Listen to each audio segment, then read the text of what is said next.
เ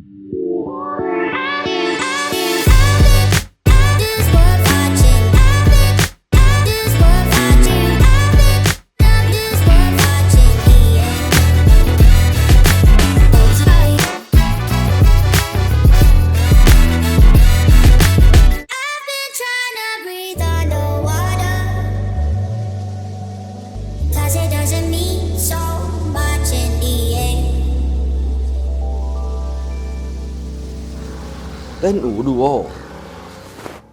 Power by Tross Midas Window Film โอเคสวัสดีครับเต้นอูดูโอวันนี้มาไหนอยู่ที่ Central World เรามาทำอะไรพี่มาดูงาน Dust Seven Turbo วันนี้เป็นงาน Pop Up ใครจัดเนี่ยงานดูดีจังกูนี่แหละเหรอ Dust Seven จัดวันนี้ก็เป็นรวมเทอร์โบ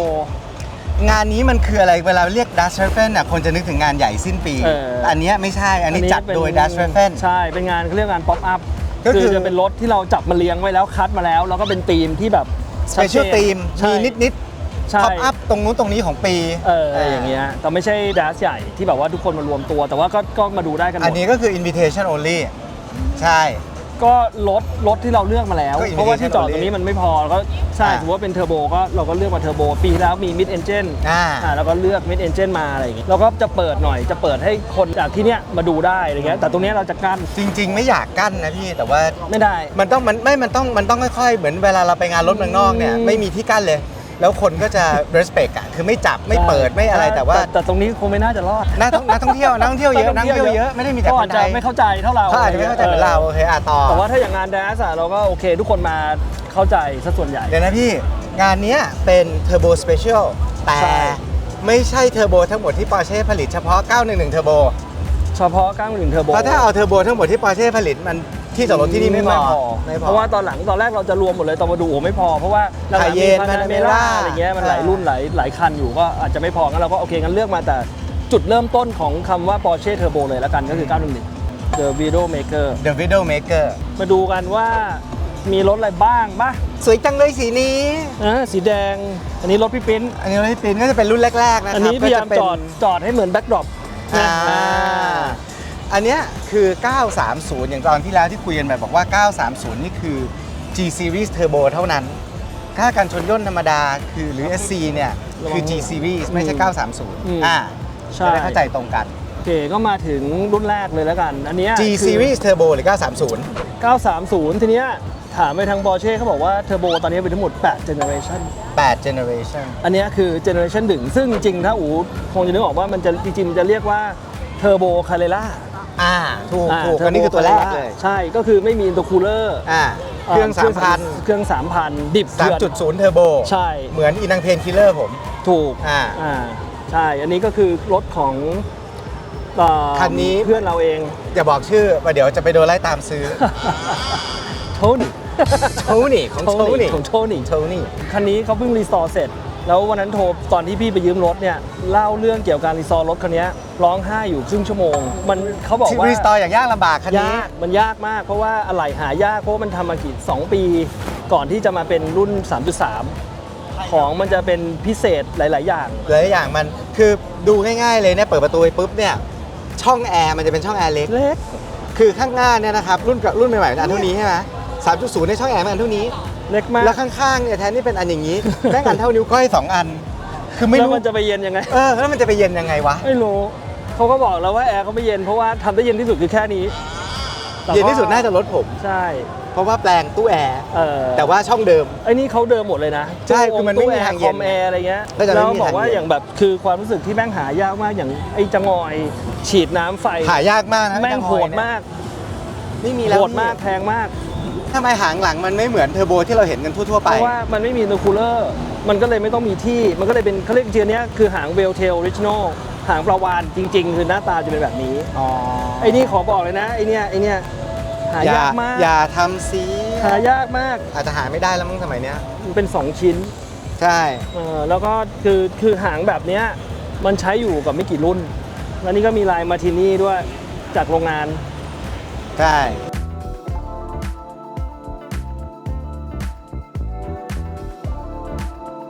ต่อ คันนี้ก็จะ most commonly known turbo ใช่นี่คือเรียกว่า ภาพจำของทุกคนคือคันนี้ ใช่พี่ว่าอันนี้แม่งเป็นตำนานเป็นเลเจนด์ อันนี้คือ Whale Tail เวลเทลอันนี้คือ อันนี้ก็ยางนะ ใช่ หายาก อันนี้ เช่นกัน จะใหญ่แล้ว มันจะใหญ่แล้ว เพราะว่ามันมีอินเตอร์คูลเลอร์อยู่ตรงนี้ มันก็เลยหางก็เลยต้องปรับดีไซน์ให้รับกับอินเตอร์คูลเลอร์ ก็อัพ cc จาก 3.0 มาเป็น 3.3 ใช่เป็น 3.3 แล้วก็เทอร์โบ ถูก แล้วก็มีอินเตอร์ มีอินเตอร์ ช่องแอร์ก็จะใหญ่ ช่องแอร์รุ่นแรก อันนี้รุ่นหลังแล้ว อันนี้รุ่นใหญ่แล้ว ๆ นี่ช่องแอร์ใหญ่ ถ้ารุ่นแรกๆก็ยังเล็กอยู่ ยังเล็กอยู่ พอ G Series เสร็จแล้วรุ่นต่อไปคือ 9รุ่นต่อไปคือ 964 เทอร์โบ อันนี้ก็ 3.3 เทอร์โบก่อนตัวแรก ใช่ แล้วก็มาแบดบอยที่เขารุ่นว่ารุ่นแบดบอยคือเป็น 3.6 เทอร์โบ 3.6 พี่แล้วเวลาเขาเรียก 935 นี่คือ965 นี่คืออะไร ก็คือ 964 เทอร์โบ ที่เป็น 3.6 ที่ทั้ง 3.3 3.6 มันเป็น internal code ของตอนที่เปลี่ยนเป็น 964 ก็เป็น 965 อ๋อ ก็เหมือน 911 ก็เป็น 930 เป็น internal code เหมือน BME 30E อะไรอย่างเงี้ย ก็มาเป็นตัว 964 บอดี้เนี้ย ใช่ เฮ้ย 9 เดี๋ยวก่อน คันนี้พิเศษ มาดู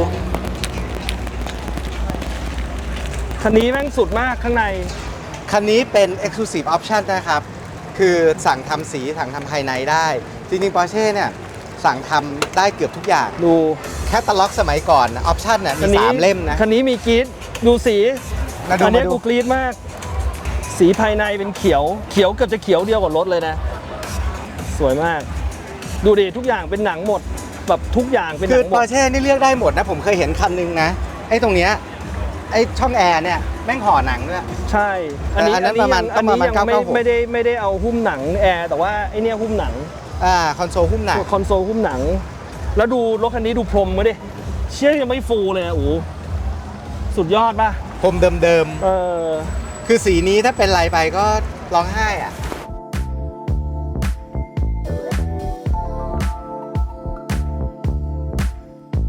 ต่อ แล้วก็มา 993เนี่ยเครื่อง 3.6 หมด 9เครื่อง 3.6 โหมด แล้วที่พิเศษกว่า 964 ก็คือขับ 4 ล้อ รุ่นแรกที่เป็นเทอร์โบขับ 4 ล้อ ใช่ เพราะว่า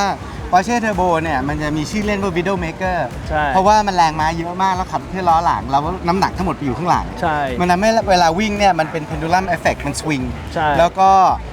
เสียชีวิตกันหลายคน เพราะว่าเวลาแล้วก็เมื่อก่อนเนี้ยบูสต์รุ่นแรกๆเนี่ยบูสต์มันมาแบบมันเหมือนไม่มีอะไรเลย ดิบเถื่อนอะ คว้าบ อ่า ช้างถีบเพราะฉะนั้นเวลาเข้าโค้งแล้วจังหวะ บูสต์มาพอดี บูสต์มาพอดีไม่ทันระวังก็โอกาสที่มันจะโอเวอร์สเตียออกไปเนี่ยเยอะ คือต้องขับเป็นแล้วก็ต้องชินรถพอสมควร แต่คันนี้ก็พิเศษอีกนะ คันนี้เป็น S เป็นเทอร์โบเอส Turbo S ก็จะ มีรู ดูง่ายๆมันจะมีรูข้ ใช่ างๆ ตรงโป่งหลังนะ แล้วก็ที่ปีกหลังก็จะมีรูอีกนิดนึง ใช่ถูกต้องนี่หายากมากเพราะว่าเป็นรุ่นสุดท้ายเป็นปีสุดท้ายของ 993 เทอร์โบเท่านั้น อันนี้คือ Air Cool Turbo ตัวสุดท้ายในโลกนี้ ใช่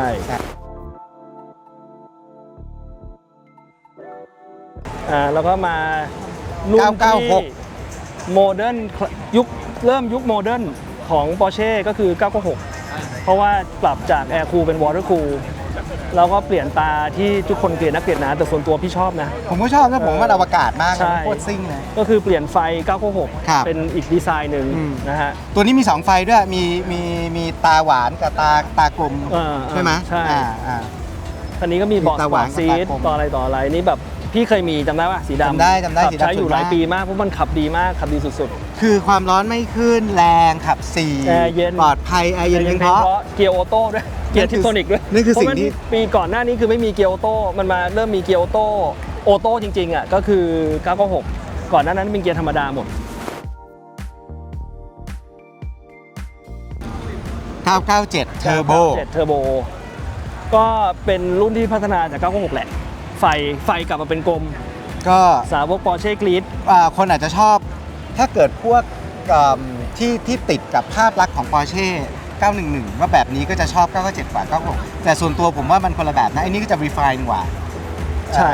มันจะประณีตกว่า มันจะขับง่ายกว่าชีวิตดีกว่า 96 มันจะมีอารมณ์ Porsche อะ มันก็ยังดิบๆ ดิบ ใช่ มีความสนุก เพราะว่าอัน ลุ้ เนี้ย น พอเป็น Mark II มีเกียร์ PDK แล้วเป็น PDK รุ่นแรกถ้าเป็น Mark II 997.2 ก็คือเป็นเกียร์มีออปชั่นเกียร์ PDK ก็เป็นจุดเริ่มต้นของความโมเดิร์นหลายๆอย่างอะไรเงี้ย ก็เป็นเกียร์ออโต้ซิ่งๆละ single mass dual clutch dual class รู้เรื่องอะไรบ้างวะ PDK เนี่ย คือ dual class แต่ว่า คันนี้เนี่ยอีกส่วนหนึ่งถ้าเกิดคนชอบปอร์เช่ลึกๆก็จะรู้ว่ามันเป็นเครื่องเมสเกอร์ตัวสุดท้าย ใช่อันนี้คือเครื่องเมสเกอร์ตัวสุดท้าย 996ก็เครื่องเมเซอร์เครื่องเมสเซอร์เนี่ยคือคนที่ทำเครื่องให้911 GT1 แข่งสมัยก่อนแล้วก็เอาเครื่องนั้นน่ะมาลดคือเคยเห็นบล็อกเครื่องของ 96 997 ป่ะไม่เคยรู้ไหมว่าพาร์ท เห็นแต่ดูไม่ออกนะพาร์ทนัมเบอร์ของบล็อกอ่ะแม่งเริ่มต้นด้วย 964คือเมอร์เซอร์เนี่ยมันเป็นเครื่องมันยังมีคือบล็อกเครื่องเนี่ยเป็นวอตเป็นแอร์คูลอยู่แต่รอบนอกอ่ะเป็นวอเตอร์คูลมันมีหน้าอึดชิบหายก็บล็อกเดียวกันแข่งเลอมังอะไรเมื่อก่อนใช่ก็บล็อกนี้แข่งเลอมังบล็อกนี้เลยแหละที่แข่งเลอมังใช่อันนี้ก็จะเป็น 991.1 Turbo S ด้วยไหมคันนี้น่าจะ S นะล้อเซ็นเตอร์ล็อกคันนี้เขาโมยับเหมือนกันเท่าไหร่นะเขาบอก 6-700 ม้าเหมือนเนี้ยดูนิ่งๆอย่างเงี้ยดูเดิมๆนะครับแต่ถ้าสังเกตก็คลิปหน้าจะมีคือว่ะ 6-700 ม้าคันนี้เคยไปออกทริปกันแล้วอยู่เพื่อนผมก็สะบัดอยู่ในฝนผมถามเป็นอะไรอ่ะรถเอาไม่อยู่แล้วเหรอบอกเปล่ากูลองสะบัดเล่นดูว่ามันอยู่ตรงไหน ผมก็แบบอยู่บนเขาฝนตกจะดีเหรอแล้วก็มา992รุ่นปัจจุบันTurbo S เปิดประทุนอีกเช่นกันเลี้ยว4ล้อขับเคลื่อน4ล้อเกียร์ PDK อันนี้เทคโนโลยีเต็มเม็ดเต็มหน่วยวันนั้นไปออกรถทริปกันกับคันนี้รถอีกยี่ห้อหนึ่งที่ไม่ประสงค์จะเอ่ยนามเร็วกว่าแรงกว่าคนขับอายุเด็กกว่าครึ่งหนึ่งอายุเท่าลูกเขาอ่ะหนีไม่พ้นอ่ะหรอแรงมากคือไอ้แรงเรื่องหนึ่งพี่แต่มันใช้ได้ทุกเม็ดไงเพราะมันง่ายมันขับ4มี traction เลี้ยว4ล้อขับเคลื่อน4ล้อคือมันลงพื้นหมดคือมันลงพื้นหมดคือมันกดไปเรื่อยๆอ่ะเหมือนรถแม่งอยู่บนรางคือคนที่ตัวช่วยเพียบแต่อย่างนี้มันก็ได้เต็มเม็ดเต็มหน่วยจริงเนาะคืออย่างรุ่นเก่าๆอย่างรถเราอะโมไปเถอะ400-500 ม้ามันไม่ค่อยถึงพื้นอะวิ่งไม่ตรงวิ่งไม่ไหวถึงแต่วิ่งไม่ไหว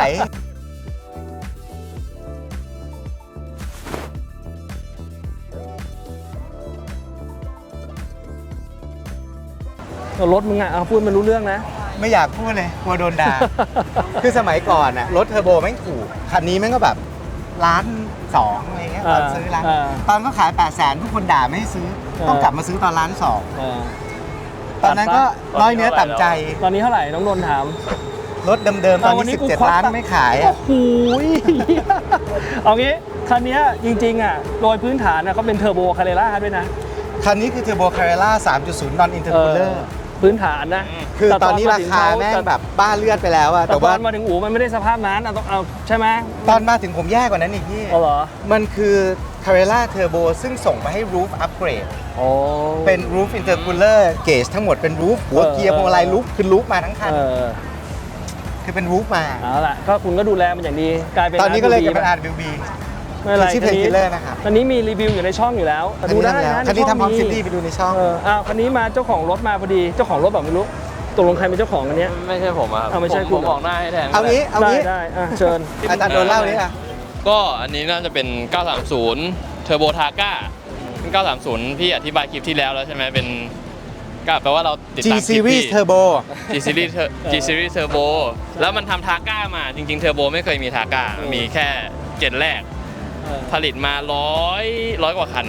115นี่115คันเองแล้วเข้าอังกฤษพวงมาลัยขวาแค่20กว่าคันคือโดยหลักการอ่ะปอร์เช่อ่ะเวลาทำรถส่วนใหญ่จะพวงซ้ายหมดพวงขวาเนี่ยเต็มที่เนี่ยก็จะมีประมาณ15เต็มที่เปอร์เซ็นต์หลังๆเนี่ยอาจจะเยอะเกือบ20ละแต่ก่อนอ่ะ 10% เมื่อก่อนนี้ไม่ทำพวกเทอร์โบพวกกับทุนเพราะว่ามันเฟล็กซ์เยอะใช่แล้วตอนเจนแรกยังเฟล็กซ์อยู่ส่วนน้อยลงกว่าเดิมแล้วคันนี้พิเศษกว่านั้นคือเป็นปี 89ปีสุดท้าย G50 5 สปีดใช่ yes ขออนุญาตนะครับนี่อันนี้ก็คืออย่างที่พี่อู๋บอกว่าช่องลมใหญ่คล้ายๆ964แล้วอันนี้คือช่องลมใหญ่แล้วเพราะนี่มันเป็น 3.3 เทอร์โบใช่มันไม่ใช่ 3.0 คันนี้เดี๋ยวนะกี่คันนะขออีกทีดิเทอร์โบ115 คันเข้าใจว่า115 คันประมาณนี้ใช่ไหมผมก็น้อยมากนะมากคิดดูดิว่ารถเดี๋ยว Limited Edition เดี๋ยวนี้100 กว่าคันมันมีอะไรไม่มีแล้ว 2,500 คันแล้วเดี๋ยวนี้น้อยที่สุดอ่ะล้ออะไรมีที่ล็อกล้อเมื่อก่อนมึงกลัวโดนขโมยล้อเหรอมันมาอย่างนี้จากโรงงานเป็นออปชั่นครับเมื่อก่อนนี้ล้อเนี่ยโดนขโมยประจำสมัยก่อนเอาไปใส่โฟก ใส่โฟกก็เลยลองดูเขาก็เลยมีที่ล็อกล้อมาเพื่อจะได้โดนขโมยยากกว่าติดตามอาจารย์ดนได้ในช่องทางไหนครับ IG Facebook เลยครับ ให้พี่แปะขึ้นมาข้างบนแล้วกัน แปะครับโดนนะครับ ดนวัฒนธรรม โดนวัฒนธรรมนะครับคันนี้พิเศษอีกคันหนึ่ง อันนี้ก็พิเศษคันหนึ่ง พิเศษอีกคันหนึ่งพิเศษมากด้วย คือ คันนี้ ถ้าเห็นหน้าเจ้าของจะเห็นรถแล้วจะร้องอ๋อ มันเข้ากันมาก มันมาก เข้ากันมาก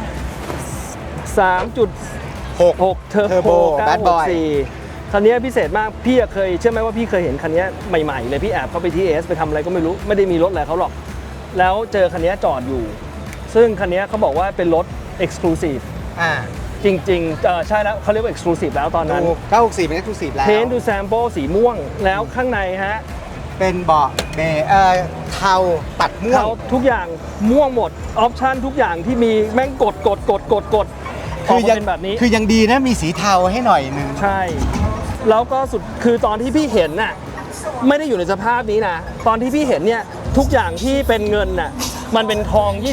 ง18K หมดเลย ที่ลาจิต หัวเกียร์เป็น ที่ลาจิตเคยส่งรูปมา ใช่ ด้ามจับเนี่ยตรงสีเงินเนี่ยไม่ได้เป็นสีทองแล้วก็เป็นลายไม้ ใช่ หัวเกียร์ก็จะเป็นลายไม้กับทอง พวงมาลัยก็เป็น พวงมาลัยเป็นลายไม้ อันนี้คือ เป็นมะฮอกกานี เจ้าของที่2ที่3ทนไม่ไหวก็เลยมาเป็นคาร์บอน เป็นวอลนัทเลยเป็นมะฮอกกานีก็ไม่รู้ว่าตอนนั้นอ่ะ ใช่สุดยอดมากคันนี้คือน่าจะเป็น964เทอร์โบที่ออปชั่นหนักที่สุดในโลกคันหนึ่งเพราะว่าดูแบบตรงนี้เนี่ยปุ่มตรงนี้ก็เป็นหุ้มหนังไอ้นี่ปุ่มกระจกก็หุ้ม คื ห อ นัง ปุ่มปรับกระจกหุ้มหนังปุ่มล็อก ปุ่มล็อกหุ้มหนัง หุ้มหนังสีม่วงหมด แล้วเมื่อกี้ที่อู๋บอกอะช่องแอร์หุ้มหนัง ช่องแอร์ก็หุ้มหนัง ช่อ สีม่วง แอร์หุ้หนั แม่งสุดยอด สมัยนี้แล้วหุ้มหนังหมด คือก็เสียดายนะ เพราะว่าคนมาดูงานไม่ได้เข้ามาได้เจาะลึกแบบเรา ก็ไม่เป็นไรครับ มาดูของจริงแล้วกลับไปดูคลิปเรา ใช่ เพื่อที่จะประกอบกัน ใช่ นะ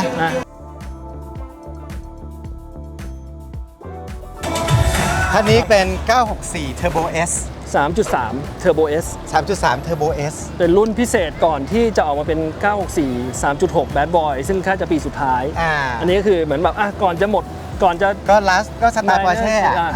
ไมเนอร์เชน ยาก หาเรื่องมาควักตังค์จากกระเป๋าเราต่อ แล้วอันนี้ก็จะเป็น 993 Turbo เหมือนกันแต่คันนี้จะเป็นรูฟ Roof ก็จะมีกันชน มีล้อ คันนี้เป็นขวัญใจเลนด์ไรฟ์เพราะว่าถ้าเขาออกทริปเขาขับคันนี้ เขาขับคันนี้ออกทุกทริป สวยแล้วเราก็ชอบเพราะมันสวยมากลง กิน ตั เหิน ว ช่างมัน นี้รถคุณเก่งทะเลมอเตอร์ ที่บอกเฮ้ยทำไมพี่เอา997คันนี้นะครับ วิ่งไป 200,000 กว่ากิโล ยังวิ่งอยู่ แล้วก็ออกทริปกับเราด้วย ใช่ เติมน้ำมัน 4-5 ปั๊มก็เติมน้ำมันเครื่องหยดหนึ่ง หยอดน้ำมันเครื่อง 200,000 กว่ากิโลนี่ไม่น้อยนะ ก็อันนี้ก็ 1.1 Turbo อีกเหมือนกัน เทอร์โบ 991 อันนี้ของน้องลูกนัด 1.1 Turbo เหมือนกัน เดี๋ยวอันนี้มีสตอรี่อีก อันนี้ของน้องลูกนัดวิ่งไปแล้ว 160,000 กิโล เชฟ 99นี่อะไร991 991 เอ้ยหรือ992 991เทอร์โบ 991 Turbo มันต้องขับไปพระจันทร์มา ก็รถ ใช่ไง รถ7 ปี5 ปี 6 ปีวิ่ง100,000 กว่าโลแล้วเป็นปอร์เช่มันโอ้โหอันเฮิร์ตออฟอ่ะคนมันไม่ได้ใช้ขนาดนั้นเดี๋ยวเขาใช้จริงอ่ะ อันนี้ก็จะเข้าธีมคลาสสิกหน่อย คือไม่ใช่ 911 แต่เป็น 944 Turbo ใช่ เครื่องวางหน้าขับหลัง ใช่ 4 สูบ สมัยนั้นเครื่อง Audi ใช่ไหม ใช่ เครื่อง Audi แล้วก็มาใส่มาปอร์เช่มาปรับปรุงลงเทอร์โบคือเรื่องราวมีอยู่ว่าจริงๆอ่ะรถปอร์เช่ที่ออกมาขายที่เป็นเทอร์โบครั้งแรกอ่ะจริงๆมันไม่ใช่ 911 มันคือ 924 เทอร์โบ เสร็จแล้วก็มาเป็น 924 Carrera GT ที่เป็นรุ่นพิเศษ แต่ว่าจริงๆอ่ะมันคือ Front Engine อ่ะที่ทำออกมาขายก่อน ที่เป็นเทอร์โบมาก่อน ใช่ในคันนี้ก็เป็น Silver Rose ที่คุณหนูอยากได้นักอยากได้หนา Silver Rose นะครับ อยากได้มาก คือมันจะเป็นสีพิเศษ แล้วก็ภายในมันจะเป็นแบบคอมบิเนชันคอมโบพิเศษ ใช่ สวย นะครับ คือเมื่อก่อนตอนอยู่อเมริกาเด็กไทยที่มีตังค์หน่อยอ่ะเขาก็จะขับรุ่นนี้กัน ผมก็มีโอกาสได้นั่งเพราะเพื่อนหลายคนมีก็บ้าปอร์เช่มาก็เพราะเพื่อนเหล่านั้นขอบคุณมากๆนะครับที่ซื้อ94เทอร์โบขับกัน คู่นี้จะเป็นรูฟ เป็นรูฟอันนี้มาจากในวันๆ Assistant ของคุณลุงโรด ครับ ตอนลุงโรดเทอร์โบมา2 คันลุงโรดก็เอา รูฟมาเล รถ ย เขารูฟ Evo RCT Evo แล้วก็RT 12S ไม่รู้จะพูดอะไรเพราะว่าชอบมาก คือ โดยเฉพาะคันนี้ จริงๆโดยเฉพาะคันนี้อ่ะคันนี้คนดูไกลๆอาจจะบอกว่า อ๋อ รูฟมันก็มีช่องลมข้างหลัง ใช่ ที่โป่งหลังเพิ่มมาใส่เทอร์โบ มีบอดี้คิด มีอะไร แต่จริงๆ สิ่งที่คนไม่รู้เนี่ย คันนี้เกียร์ธรรมดาไม่พอคันนี้เป็น built-in roll cage อยู่ข้างใน ใช่ก็ แล้ว ตามสไตล์รูฟ แล้วทำภายในปิดขึ้นไปดูไม่รู้นะ แต่จริงคันนี้มี roll cage ทั้งคัน ใช่โลเค เนี่ย ทั้งคัน มันมีข้างหลังออกมา แต่เสา A เนี่ยแม่งติดเข้าไปข้างในประกบจนดูไม่ออกเลยว่าเป็นรถที่มี roll cage จอรูฟมันก็มีความพิเศษของเขาไม่ธรรม คือแม่ ดาง สุดอะ เพราะว่าอย่างตรงนี้เขาปรับใหม่หมดเลยนะ เพราะว่ารู้สึกมันจะ narrow body กว่า 997 ธรรมดา แล้วเขาเอาแอร์ อินเทคตรงนี้ ไปเป่า ตรงนี้เป็นอินโดคูลมองเข้าไป ไปเป่าอินเตอร์คูลเลอร์